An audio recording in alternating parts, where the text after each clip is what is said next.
முதலீடுகளை ஈர்ப்பதற்காக அமெரிக்கா சென்றுள்ள முதலமைச்சர் மு.க.ஸ்டாலின் சான் பிரான்சிஸ்கோவில் ஜிம்மில் உடற்பயிற்சி செய்யும் புகைப்படத்தை வெளியிட்டிருக்கிறார். நாள் இனிதே தொடங்கியது என்றும் முதலமைச்சர் மு.க.ஸ்டாலின் பதிவிட்டிருக்கிறார். தற்போது கிடைத்திருக்கும் முக்கிய செய்தியாக நாம் பார்த்து வருகிறோம். அமெரிக்கா நேரப்படி மாலையில் நடைபெறும் முதலீட்டாளர்கள் மாநாட்டிற்காக தயாராகி வருகிறேன் என்றும் முதலமைச்சர் மு.க.ஸ்டாலின் தெரிவித்திருக்கிறார். முதலீடுகளை ஈர்ப்பதற்காக அமெரிக்கா சென்றுள்ள முதலமைச்சர் மு.க.ஸ்டாலின் ஜிம்மில் உடற்பயிற்சி செய்யும் புகைப்படத்தை வெளியிட்டிருக்கிறார். இது குறித்த கூடுதல் விவரங்களோடு இணைகிறார் நமது செய்தியாளர் சுபாஷ். வணக்கம் சுபாஷ், இது குறித்த விவரங்களை பதிவு பண்ணலாம்.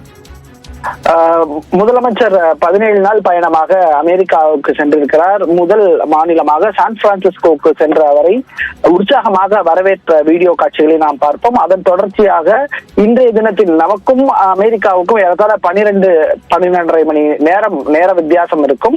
இன்றைய நாள் இப்பொழுதுதான் அங்கே பொழுது விடுந்திருக்கிறது.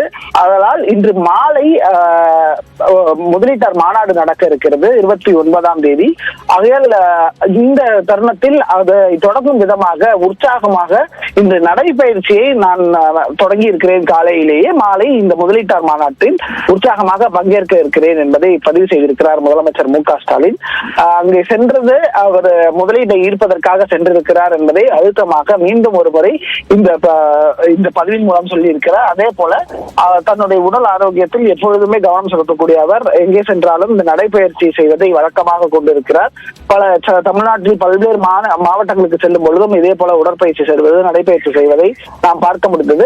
அதன் தொடர்ச்சியாக தற்போது சான் பிரான்சிஸ்கோ அமெரிக்காவுக்கு சென்றிருக்கக்கூடிய முதலமைச்சர் மு.க.ஸ்டாலின் தன்னுடைய உடற்பயிற்சி கூடத்தில் அங்கு செய்து வரும் நடைபயிற்சியை காட்சிப்படுத்தும் விதமாக போட்டோ ஒன்றையும் அவரது எக்ஸ் தள பக்கத்தில் வெளியிட்டிருக்கிறார். விவரங்களுக்கு நன்றி சுபாஷ்.